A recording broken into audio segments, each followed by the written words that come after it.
से जामवंत सबसे सीनियर हैं, वो भी ब्रह्मा जी के पोते हैं, रावण के दादाजी के दोस्त हैं, पुलस्त मुनि के नाना के। कहा कि प्रभु महाराज जामवंत जी, मैं युद्ध करने जा रहा हूं, उससे पहले मैं पूजा करना चाहता हूं। जामवंत ने कहा करिए महाराज।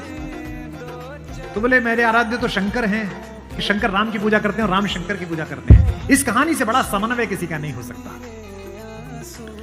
जामवंत ने कहा पूजा कर लीजिए महाराज। बोले मुझे एक ऐसा पंडित चाहिए जो शैव हो, शिव को मानने वाला, और मैं वैष्णव हूं तो वैष्णव भी। उन्होंने कहा कि इस जंगल में, इस युद्ध क्षेत्र में ऐसा कोई पंडित कहां मिलेगा भगवान। तो उन्होंने कहा पूजा कैसे होगी फिर। तो जामवंत ने कहा एक पंडित मेरे ध्यान में है, पर वो आपका पुरोहित बनेगा नहीं। बोले कौन। बोले पुलस्त मुनि का नाथी महारथी रावण, वो शिव का भक्त है और वैष्णव भी है,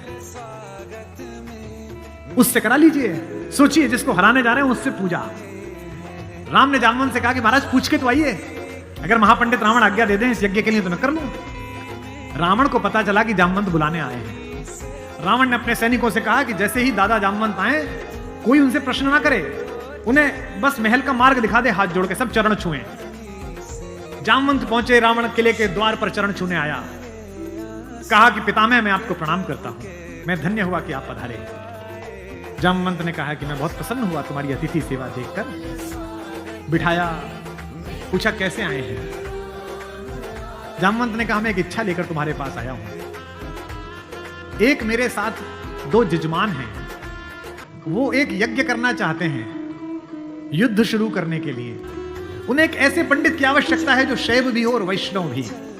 तुमसे अधिक गुणी व्यक्ति तो पृथ्वी पर नहीं है, क्या उनका पुरोहित बन सकोगे। क्या पूछा रावण ने पहला, क्या करैक्टर है, वाह।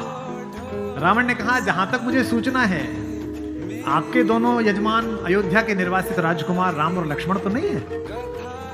जामवंत ने कहा हां दशरथीश, वे ही दोनों हैं, क्या आप स्वीकार करेंगे।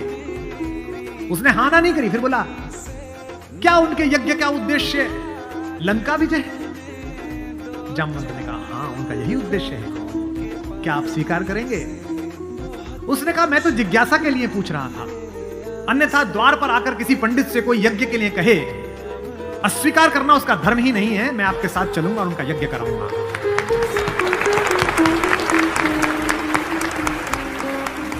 जामवंत ने कहा कि क्या मुहूर्त निकला। उसने नवग्रहों को बुलाया, बोले इधर बैठ, तू इधर बैठ, तू इधर बैठ। तो अपने ही हाथ में था, तू मिनिस्टर ऑफ स्टेट, तू फुल कैबिनेट, बता कितने बजे। बोले जी सुबह 5:30 बजे ब्रह्म मुहूर्त में, जिसमें हम